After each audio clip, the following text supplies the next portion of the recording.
வணக்கம் நண்பர்களே, welcome to நல்லவன் டிவி. ஒத்த ரூபா தாரம் பாட்டே காப்பி தான். இதுல இளையராஜா காப்பி ரைட்ஸ் வேற கேட்கிறாரு. வாங்க விரிவா பார்க்கலாம்.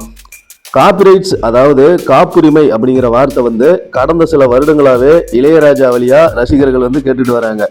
இதோட அர்த்தம் தனக்கு சொந்தமான ஒன்றை மற்றொருவர் வியாபார ரீதியாக பயன்படுத்தும் போது அதற்கு எதிர்ப்பு தெரிவிப்பதோடு ஒருவர் நஷ்ட ஈடும் கேட்க முடியும்.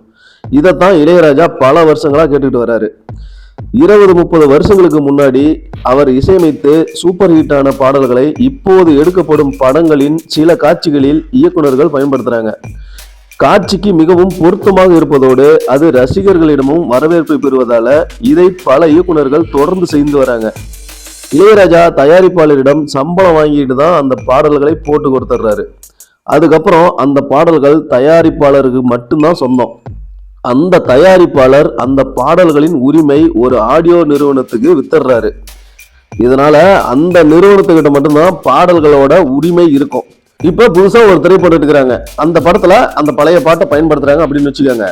அந்த பாட்டு யாருக்கிட்ட உரிமத்தில் இருக்குதோ அவங்களுக்கு அந்த நிறுவனத்துக்கு இவங்க பணத்தை கொடுத்து என்ஓசி வாங்கி அந்த பாட்டை இவங்க படத்துல யூஸ் பண்ணிக்குவாங்க.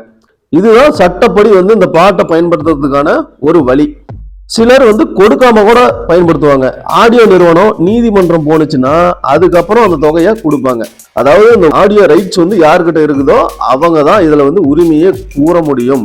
ஆனா அந்த பாடல்களை உருவாக்குனவரு அப்படிங்கிற முறையில அறிவுசார் சொத்து என்பதன் அடிப்படையில இளையராஜா உரிமை கோர்றாரு. மஞ்சுமல் பாய்ஸ் படத்துல கூட கண்மணி பாடலை பயன்படுத்தியதற்கு நீதிமன்றம் போனாரு. அவருக்கு 60 லட்சம் வரைக்கும் கொடுக்கப்பட்டதா சொல்லப்படுது.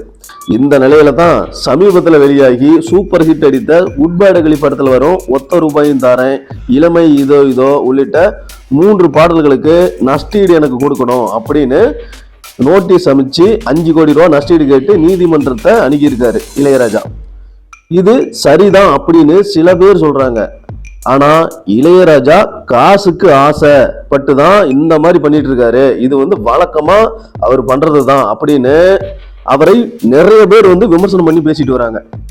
இந்த நிலையில இளையராஜா இசையமைத்த ஒத்த ரூபாயின் தாரன் பாடலே பாத்தீங்கன்னா நாட்டுப்புற பாடலான என்னடி முனியம்மா உன் கண்ணுல மையி யாரு வச்சு மையி அப்படிங்கிற அந்த நாட்டுப்புற பாடலை தான் இவர் காப்பி அடிச்சு இந்த பாட்டை ஒத்த ரூபா தாரன்னு சொல்லி இந்த பாட்டை மெட்டு போட்டு உருவாக்கி இருக்காரு அப்படின்னு சொல்லி நிறைய பேர் கமெண்ட் பண்றாங்க. ஏன்னா அப்ப இந்த பாட்டை பாத்தீங்கன்னா இவரே காப்பி அடிச்சு தான் பண்ணியிருக்காரு. அப்ப இவர் அந்த நாட்டுப்புற கலைஞர்களுக்கு என்ன பண்ணாரு, அவங்களுக்கு காசு கொடுத்தாரா அப்படின்னு சொல்லி பல தரப்புகள் கேள்வி எழுப்புறாங்க. அதே மாதிரி இவரே பாட்டு காப்பி அடிச்சு தான் எடுப்பாராம். இந்த பாடல்கள்ல நிறைய பாடல்கள் நாட்டுப்புற பாடல்கள்ல இருந்து இளையராஜா காப்பி அடிச்சு மெட்டு போட்டு கொடுத்துருக்காரு. அதே மாதிரி இவர் அதுக்கு பணமும் தயாரிப்பாளர்கிட்ட வாங்கிட்டாரு. அது மட்டும் இல்லாம அந்த பாடல்களும் பாத்தீங்கன்னா வேறு நிறுவனத்துக்கு வித்துட்டாங்க. அப்படிங்கிற பட்சத்துல அதுல இளையராஜா அவர்களுக்கு எந்த ஒரு உரிமையும் கிடையாது.